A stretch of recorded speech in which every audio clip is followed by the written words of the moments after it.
Ni Jokić nije očekivao.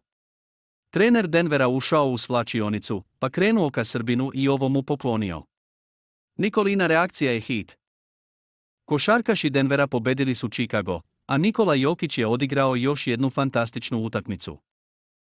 Kao i prethodne noći u duelu sa Dallasom, srpskom košarkašu je nedostajala jedna asistencija za triple-double učinak.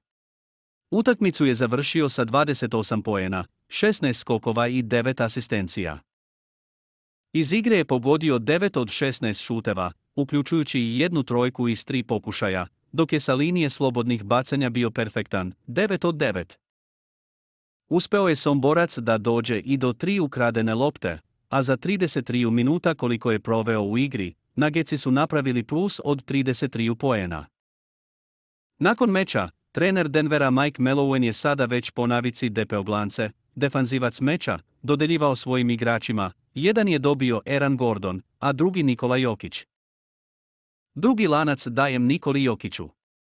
Rivalima je zasmetao prilikom šuta u 14 navrata, 6 puta je odbijao loptu u odbrani i imao mnogo pick and roll situacija i 12 defanzivnih skokova.